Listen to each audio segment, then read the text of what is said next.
We're here to discuss this on I Have Case. We have Dr. Vivian Chern, a forensic psychiatrist, and John Laurel, a trial lawyer and former federal prosecutor.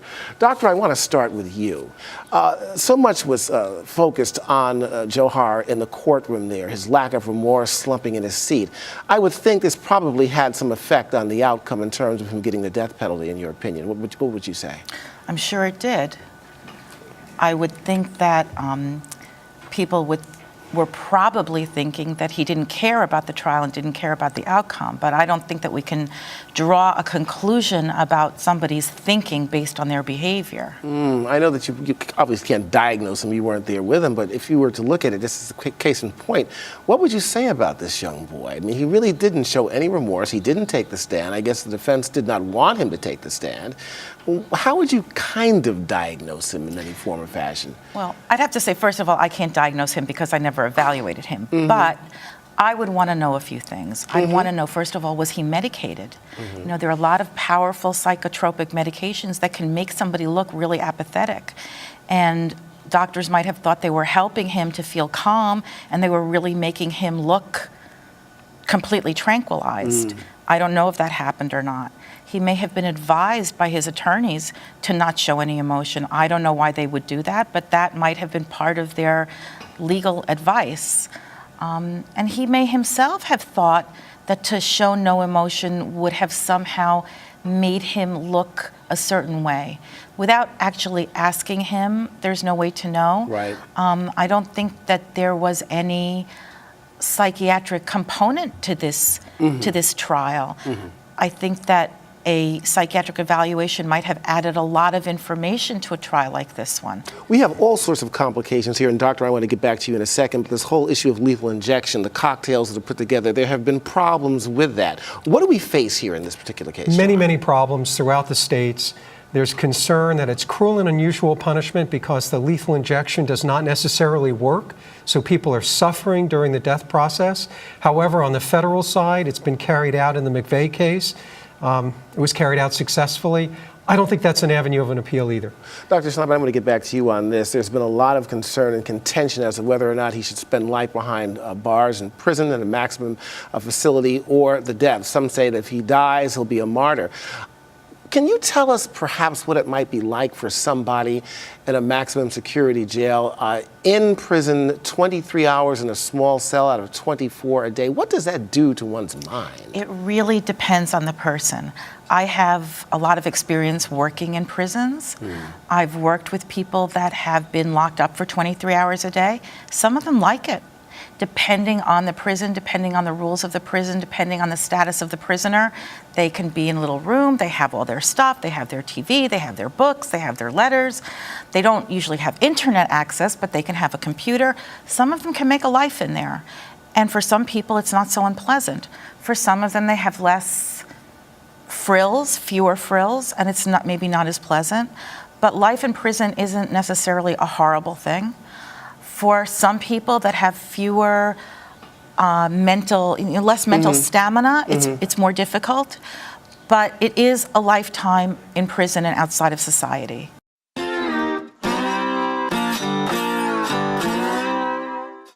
Welcome back. We have Vivian Chernshnaidman, one of my favorite guests. What's going on next for Vivian Chernshnaidman today? Well, I am in the process of trying to finish up my book. Oh, okay. Yes, I am writing my first big nonfiction book. It's called Forensic Psychiatry, A Lawyer's Guide. Somewhat funny, but sad, though. You have actual experiences that you use in this book? Yes, a lot of true stories that have been, modified, fictionalized a little bit so that the cases can't be identified. There are patterns of deviant behavior based on organic problems and everything. I mean, we could certainly talk another time about psychopaths and people who really make choices to be deviant and evil. But most of the people that make these poor choices are not really making a choice. They're just behaving in ways that they don't know any better. And they're out there. They're out there. Yeah. And you told me a long time, a true sociopath is rare. You don't even find them that much. Very few. Yeah. They're interesting. But and it could be dangerous. Very dangerous, very interesting, like creepy, scary. We could, have a whole show just about them.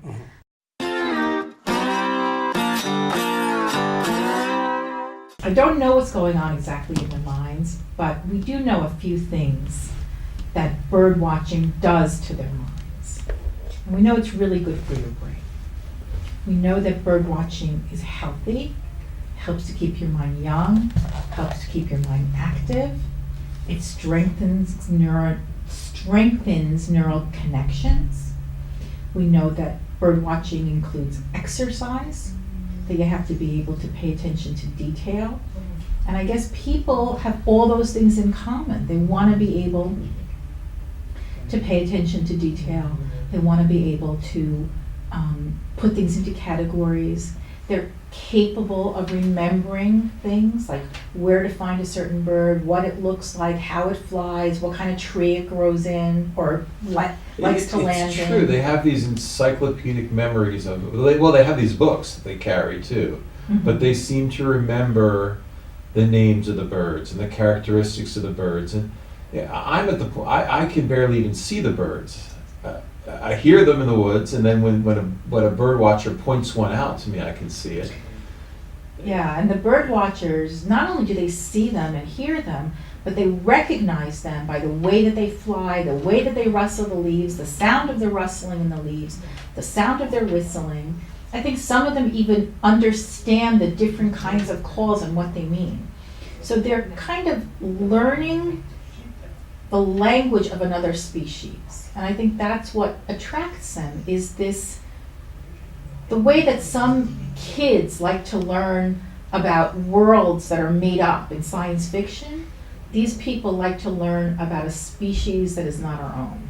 Would you ever prescribe birding to a patient? I've never prescribed birding per se, but I do always prescribe exercise. I always prescribe being outdoors. I always prescribe exposing oneself to nature and sunshine. A lot of people don't ever want to do that. Sometimes I don't prescribe any medication, and I know that that person is going, to Dr. Joe down the street asking him for medication, and they'll probably get it.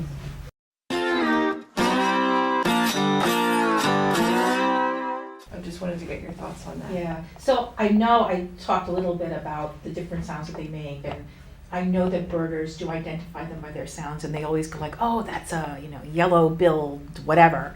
And I think sapsucker. Yeah, whatever. I mean, I think it's so interesting, and I actually recently, right before I heard about this project, I had been speaking to a friend of mine who's an avid birder, and she's going to start teaching me how to identify birds and how to become a bird watcher, because I think it's so interesting. And I've always been fascinated by birds because they're, the current state of dinosaurs, and I just think they're so cool, and they can fly. The brain does have specialized cells for recognizing sound, which we can recognize a little bit faster than visual stimuli. And then in terms of visual stimuli, there are specialized, I don't know if they're specialized cells for recognizing birds, but there are specialized cells for recognizing movement. There's specialized cells for recognizing contrast. There's specialized cells for just all different kinds of things like, light and dark. We think we just see color and that's what we see. But everything that we can possibly see has its own special brain mechanism. So I think that if people are out there watching birds, they're strengthening all of these special neural connections that maybe we don't use that much when we are just sitting in front of a computer screen all day.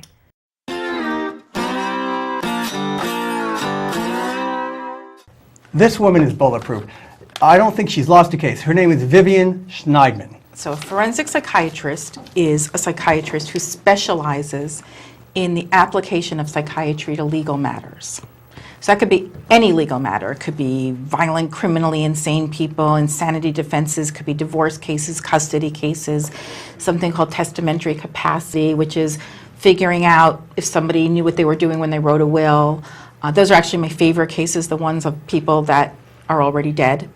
And you have to recreate their mental status to figure out what was going on. I evaluate parents, I evaluate kids, I evaluate everybody. Anybody that has done something that might look a little crazy and ends them up in a court. You really you don't want to be the person that needs a forensic psychiatrist to testify in your case in court. And what that means is that if you think there's something wrong in your life or in the life of a loved one or somebody close to you, when somebody seems odd or crazy, they probably are. And you should get professional help for them.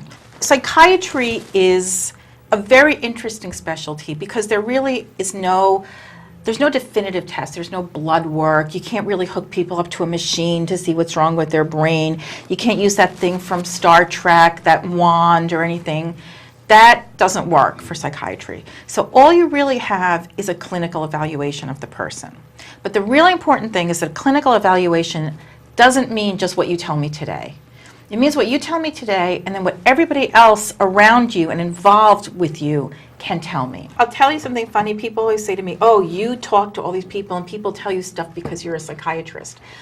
I think, knowing myself for all these years, I think that I became a psychiatrist because I had this knack of understanding people and having people talk to me. It's really kind of sad because everybody wants to be like that woman from CSI and to be called in the middle of the night.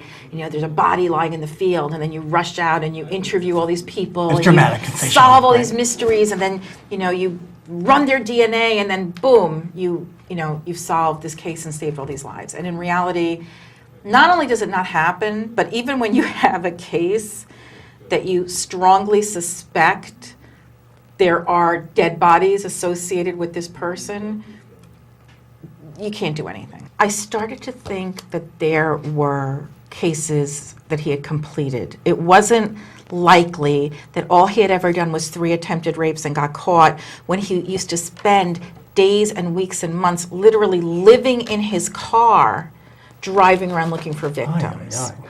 And so I called the original county, and I asked to speak to the arresting officer of the last case, which had been like 20 years earlier.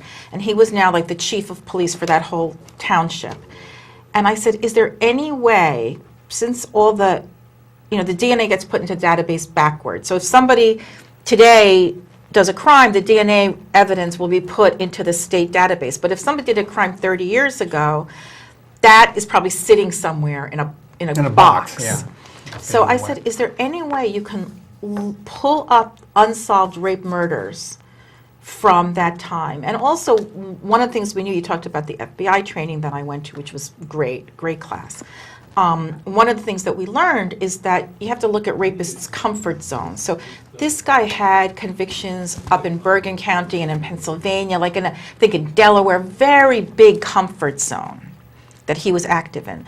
So I said, is there any way you could look at this period of time for unsolved rape murders in these areas? Because I think that this is our man. Interesting. But there's patterns. Right? So it makes sense. And when you watch TV, they do it with one phone call. Well, he said not only could he not ask for that, but without a court order, you can't run any of those. If the State Bureau of Investigation one day gets around to putting that old DNA into the database, there might be a hit.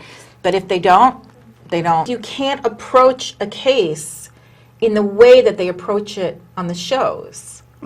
Like, if I know, like with this particular guy, I'm confident that there are grieving parents out there who still don't know what happened to their daughters, and that this man was responsible for their deaths. But because they didn't pursue it, But this because doesn't make a there's show.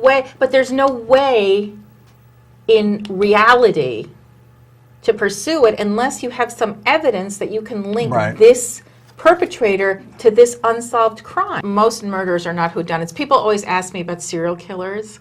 When I worked in the sex offender prison, and then I worked in the facility for the civilly committed sexually violent predators, they would always say, oh, do you have a lot of serial killers? I said, no, we don't really have any serial killers. Like, even people that did more than one murder, they're not really serial killers. They're mostly people that just kill their victims so their victims don't talk.